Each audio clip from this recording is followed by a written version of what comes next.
do you think, and this is putting you on the spot, but do you think you've been underrated as a player for Linfield over the course of the last 10 years?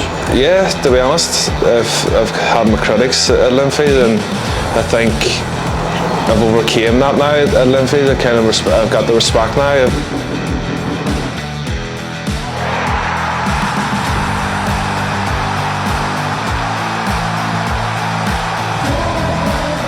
It was hard because I needed something sorted And stable for her.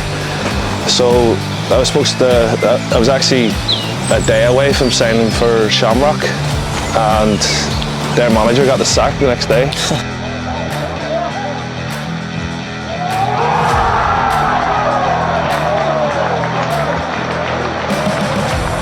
Still to this day, I think we don't get enough credit for it.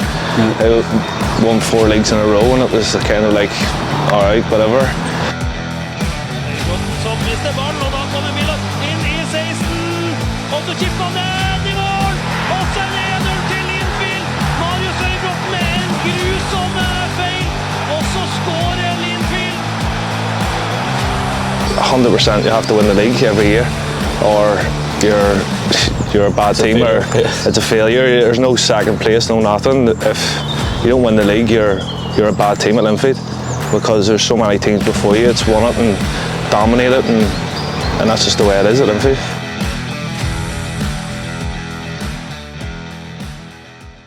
So we had another league title. Yeah, it's been 2 years now. I haven't won it, but it's a good bit of weight lifted off my shoulders, to be honest. It's always a relief to win the league. It's more of a relief when you're at Linfield, because you're expected to win the league every year. But yeah, I'm happy enough. Is that your 6th? Yeah, it's my sixth league. Now I'm catching up with my Muggers now. He's on his 11th if he ever retires. Does it get like, how does the feeling change more and more you win it? Is it kind of like, if you compare it to the first time that you won the league, is it still as good every time? I like, you know me. I love a good party as well. Anyway, so it's a good excuse to get out with the boys and have a good time. But I think the older I've got, the more I've kind of cherished the moments rather, because you know yourself, you end up retiring and it's all over then, and then that's me. Like, I'd rather stay around, win as many leagues as I can. So if Muggers is on 11, do you think you could catch him? Nah, I'm only joking. No chance I'm catching him. That man's not retiring anyway. he's still playing the league with us. You're still winning it later on. I know. Well, that's what we're bantering with him about, saying he'd be a next manager and that. Well, he's got it all in his locker to be the manager, so it probably could be.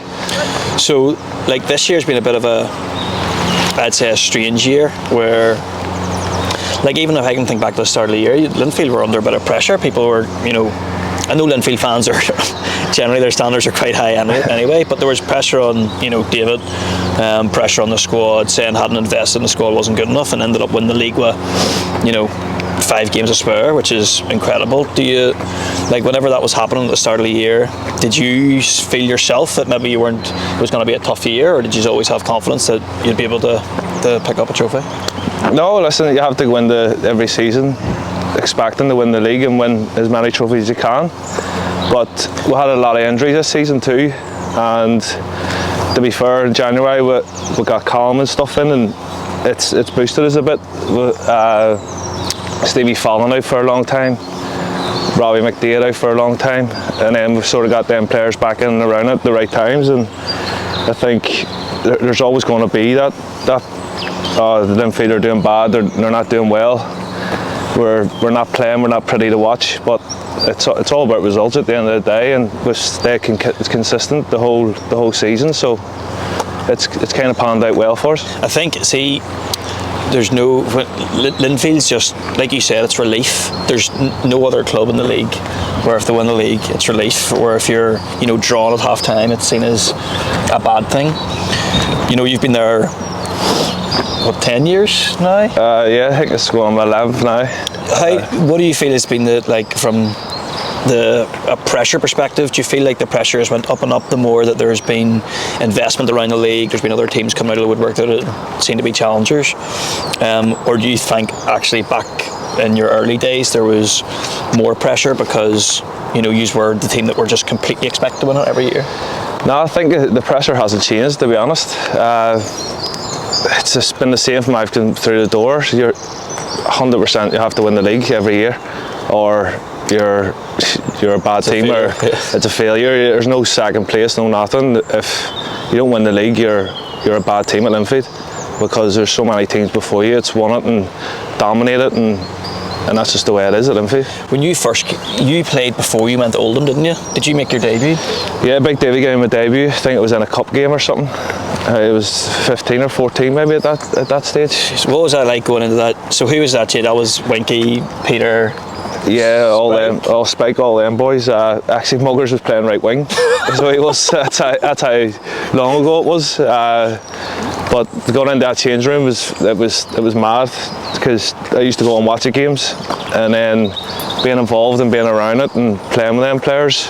But back then it was a bit more easier to bite in, because the reserve team league was a lot stronger back then. Yeah. Like, you would play against all these boys, like Spike, and they didn't play in the weekend. They would play the big debut, would have them playing for the reserves, and every week for reserves. I noticed that as well. Just the kind of change happened when I was there. But my first few years playing reserves, I was playing up front with Peter Thompson, and I was just playing Jimmy when he first signed. He was playing, and then it meant when you went up, you actually had a bit of a relationship with. Like, it was easier to bite in. Well, now the rules have changed. I think you only have like a couple of players over 21 or something like that you can play, but it kind of takes that effect away from it. I remember I was only like maybe 16, and I was training at Midgley, and it was when it was Old Windsor still. I was training at Midgley, and I got hurt, and the manager said, "Go into Windsor." And I was like, all right, go into Windsor, see a physio. So I went in. I'd never been in Windsor before. So I was like looking around, going, where do I go? Open the door, and there's someone sitting on a physio table, or sat beside a physio table. So I walk up, jump up, and I go, I've hurt my toe there, I kicked the ground, and it was Doogie, who just started hammering me, going, do you think I'm the physio? The last person? Yeah, the last person. He goes and gets 6 or 7 other people to come in, all to laugh at me in the front of the thing, but I actually think that's brilliant, because it was a good way to kind of start to get you in. Get to know people. To be fair, I had that myself at Oldham. A fella called Jeebsy. He came from Scotland, like ripping it up in the SPL, and I went in, and he was kind of a heavier type of lad, and I've looked at him and I was going, can I get a strapping before training? And he's looked at me like, what? And to be fair, he had a good bit of banter about him, and he's got me up and strapped me up and that. And then all the boys are like creasing behind me. I was like, what's happening here? He's gone out to train, and the manager's going, right, this is Jeebsy, welcome to hang. And I thought, oh my God, like, I wonder why all the boys were laughing at me. I was like, I've just asked them for a strapping. The guys come from the SPL, and I was like 17. How did you find transitioning over to England when you went over? How old were you when you left? 16, I think it was. Did you miss home? Not, to be honest, I'm an only child. So I was always on my own anyway, to whatever. It was just my mates and stuff I used to miss. But you got home more than you thought. Like, we used to get home the end of every 2 months maybe. So I had boys coming over and seeing you and stuff. So it was easy enough for me to bite into everything. And the lads over took me in. Like, the change room was unbelievable, and I had Philly McGrath over. He was from Banbridge, and he basically adopted me because I hadn't a clue about anything. So he took me in really, and who looks after you now? My missus, she looks after me now still. I'm still getting looked after, and all the boys call me Peter Pan. They never grow up. So when you were over there, like, you played a decent bit as well, didn't you? Like, I was on and off. It was to be honest, it was hard over there. We had, I think it was like 6 or 7 managers while I was over there. It's just transition. Like, they bring in their whatever players they want, and to be fair, I'd done well to stick around that long, because it was new managers coming in. You're constantly having to prove yourself and to get a new contract, and I'd done well to stay there actually 7 years. But if I look back on it now, I probably should have went out and loaned a bit more and played more games, because that's all really people look at when it comes to your contract. They're looking to sign you. Your experience. How many games has he played in the first team? And then you look and he's like, oh, he's been on the bench, this, that and the other. But you look for how much experience he has. Did you struggle to like when you finished with Oldham, was that part of the reason you struggled? Did you struggle to find a new club, or was it your choice to kind of come home? Well, I came home and I was training with Linfield because I knew Fino from playing at Oldham. And I was training away, and he kept asking me to sign. I was like, look, I don't know what I want to do, whether I want to go back across the water or try something. And then there was trials coming up, but I just had my wee girl in the Vea, and it was hard because I needed something sorted and stable for her. So I was actually a day away from signing for Shamrock, and their manager got the sack the next day. So I think they play on Fridays or something like that. I played a reserve team game for them, done well, and they offered me the contract, and I was supposed to go down and sign, and the manager gets sacked. So fell through, and I think it was maybe 2 days to the season started. I think we had Portadown away, and I rang Fino, and Fino was like, look, the contract's here for you, you can sign today. And I ended up signing. I've been here now 10 years. What? It's funny, like you look back at a moment like that, and you don't even. Such a small thing, but then ended up being such a. Like it's come over a massive part of life now. Like it's been 10, 11 years now, and to be fair, I've enjoyed every minute of it. They won't change anything. Yeah. What about like what your relationship with Feeney? I loved Fino as a manager, but I got the feeling that he acted the exact same way that he did when he was a player. Oh mate, he's actually one of the maddest guys I've been in the changing room with. To be fair, I was only a year with him, I think, and some of the things he got up to was crazy. He's a bit like a Gaza, like. Yeah, and Andy Todd as well. He was brilliant. He was a scary man. Yeah. I don't think he could find once the whole time I was there with him.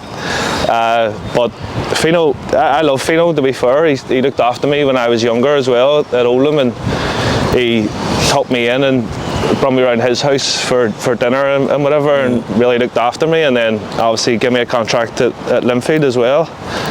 So, and that Linfield team, that was just when I first started kind of being in and around it. Like the feeling around the team, that was when the Crews were winning. The feeling around the team was that Linfield were actually soft. It was obviously after Big Davey had left, and I can just remember always the Crews just getting the better hand of us at the time. They had Gavin White and all back then, and Heatley was firing for them. They had Big Chicken as always scoring goals, and it was kind of a tough place to go. You didn't really look forward to going down there. They were big, physical. Like every player was massive. Yeah. I felt like, and then I felt like we were in kind of like a transition coming from Big Davey into Feeney. Feeney was trying to get us to like actually play football. I can remember us playing like nice football, but then they were just not having that, maybe finishing touch. We didn't really have that edge back then. Yeah. But to be fair, before he left, we were sitting top of the league, and we were starting to do well. And then obviously Healy came in after. Yeah. And it was another kind of transitions back then as well. Did you have a prior relationship with David before he kind of came in? No, I've never met the gaffer anywhere else before. To be fair, he was at Bury. I think it was his last club, and I set the winner up for Big Matt Smith to relegate them. Banter him off. I said I relegated you in your last game ever for Bury, but that was one of the first things you said to him. To be fair, it's kind of that relationship with me and him. We're kind of bantering all the time, and to be fair, that's just the way it is with me and him. I think, like, I was a big Northern Ireland fan growing up, and I remember when he got the job being like, we were thinking like, I have David Healy's number here. This is class. See, that's never really a thing for me because I don't watch football. I never really take interest in it at all outside of football. Like I love playing it, but I couldn't tell you half the players in the Prem. Yeah, it's just was never a big thing for me. David came in. I think that's when Linfield really started getting their, cutting edge back. What was like kind of, when you look back at that period of time, I think David's first season didn't win anything, and then the following season is when we came back from the Cruiser way out ahead and we won. Like, what is it you think that David kind of brought into Linfield that has, led on to this period of huge success? I think he brought in that kind of professionalism around it. We were kind of you had that full-time aspect of it already when we were only part-time, because I think that's all he's ever done and played. So he kind of brought that into it, and the winning mentality and everything was already there. It was just we weren't doing well enough to and then I think when we got over the line and won the first one, it kind of gave the group a good stead to go on and win more. I can remember is like us doing shape one night, like boring shape, and everybody is just like, I want to play a match, this is so boring. And he stopped everything, and he basically was like, when he was playing, the way like, he like basically name dropped us to us all be like, fair enough, you're right, because he was like, when I was at Fulham, Roy Hodgson came in and he started doing this and he didn't like it, so Roy Hodgson got rid of him, and a year later they were beating Juventus at Craven Cottage, and Healy was like, probably should have listened to him. It's like, this is the type of stuff that actually matters. But like, I think that too, like he just kind of brought, you know, professionalism and respect. But in the changing room then at that time, I mean, it'd be interesting to get your thoughts on the best Linfield team you've played for, but that team that came back and won it in whatever year that was, when the Crews were way out and we came back and beat them. You know, Andy Waterworth, Stevie Lowry, you, Muggers, Burnsy, Roy Carroll, Staffs, Hawks, Jimmy, Clarkey, Quinney, like some like when you're just naming the players there, you're thinking that team would beat any team now in this league still. Do you think that's the best team you've been part of? I think that's been the best team, the 4 in a row, the leagues, and it's still this day I think we don't get enough credit for it. They won 4 leagues in a row, and it was kind of like, alright, whatever. I think the Crews, when they gone for 3 in a row or something like that, big thing. It was like a massive thing, and they were getting stuff made and all this stuff, and I don't think we got enough credit as a group. What we done for them 4 years and the trophies we won in the 4 years.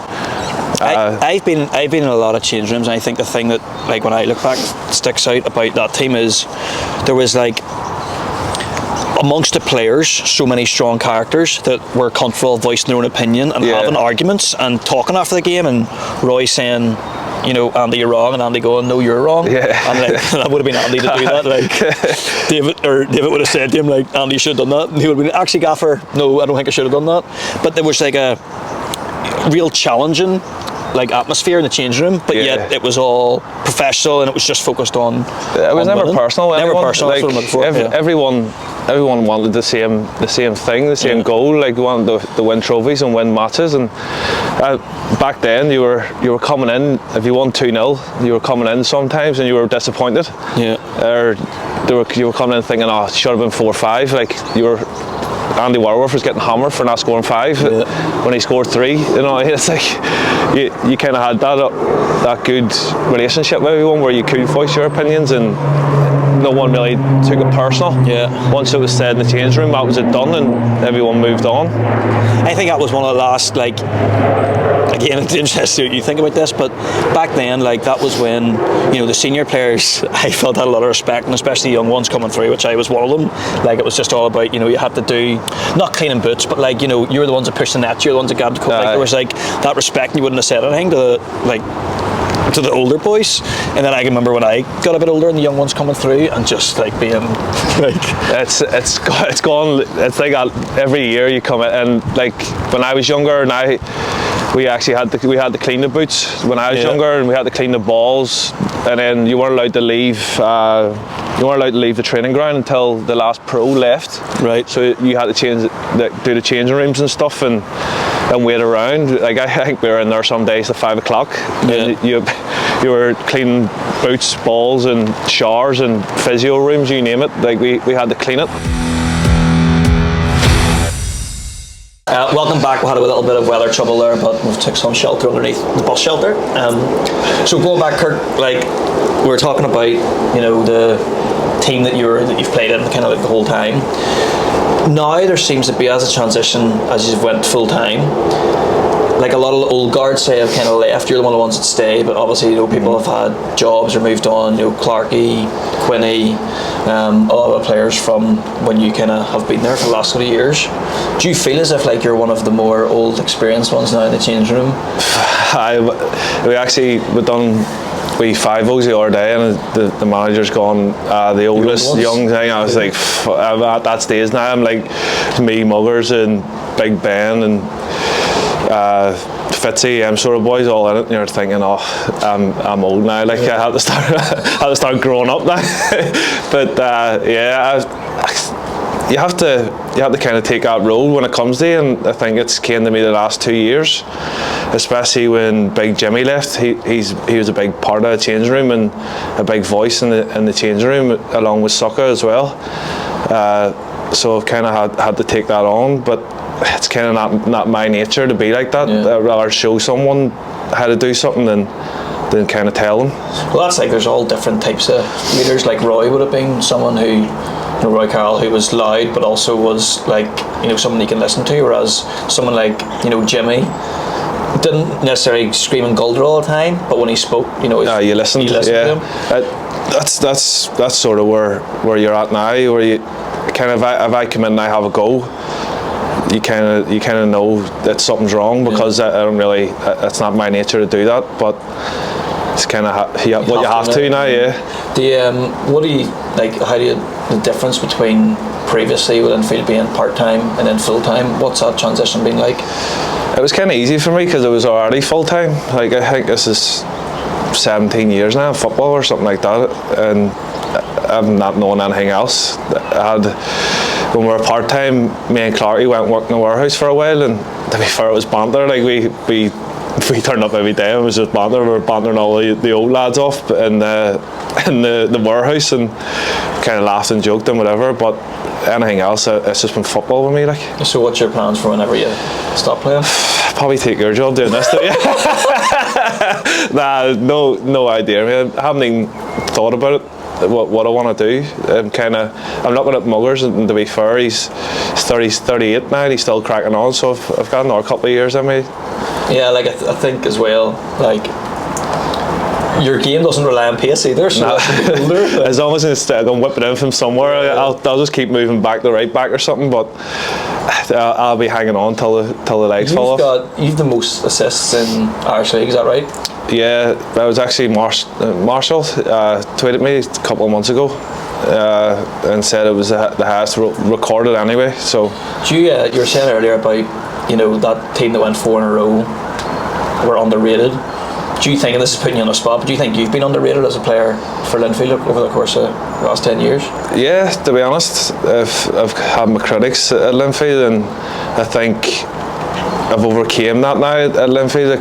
I've got the respect now. I've won a lot of things now at Linfield and played a lot of games, and I think I've earned a lot of respect over the fans. But obviously, you've got a couple of certain fans that aren't going to have you, and that's just the way football is. I can remember, obviously I was never in the squad, but I can remember being up in the stands and I was sitting beside Sammy Clingan, and you just dribbled past 3 players, tried to put a cross in, the cross got blocked and right for a corner, and some fans like shouting at you. He just hated you. He had there's nothing you'd done wrong, and Sammy Clingan was near gonna dig him because I've had a few people, to be fair, in the stands that's backed me up and whatever, where fans are hammering me for no reason. Then pushing you a step over the final third. I try some mad stuff, and that's just the way I am, and I'll never change. And to be honest, nothing affects me anyway. I take it with a pinch of salt. That I banter everyone off and every day of my life, so I have to take some stick somewhere. So it's never personal with me. And like looking forward now, so that's your 6th title. Have you any real goals or ambitions going forward? I know very close to getting in Europe one year. Larne have obviously done that this year. I'm sure, looking at all the Linfield teams you've played for, you'd be confident a lot of them, are some of the best teams ever in the Irish League. Is that something you want to try and achieve when you see other teams playing in Europe? Something you want to try and achieve for Linfield? Yeah, like I love playing in Europe. Like I've had some good games in Europe. The Bodo Glimt, Dink, probably one of the highlights for me, to be fair, in Europe. But I'd love to get into them group stages like Larne did, and fair play to them. What they've done and what they've done for the league, it's incredible. But I'd love Linfield to do that before we retire. But I would rather probably try and do a clean sweep or something like that. Go out on a high. Yeah. And who do you see as kind of the main, competitor for Linfield in the next few years? The thing that, you look at the last 10 years, it was Crews in Linfield, and it was Glenn's in Linfield, and it was Lawrence in Linfield. It's always someone in Linfield. Who do you think is going to be the biggest challenge over the next couple of years? I think, as I say, it changes every year. We had Crusaders back then, we've had Cliftonville and Larne in the previous years. You kind of don't know this, like. You could turn up and someone get off the flyer, like Dungannon this year. They've been flying this year. No one would ever have thought Dungannon would be up and around it, and until the Irish Cup as well. And you just never know this, like. Yeah. Well, look, thank you very much for taking the time to speak to us. It's a pleasure, and good luck for the rest of the season. Cheers, mate. Top man.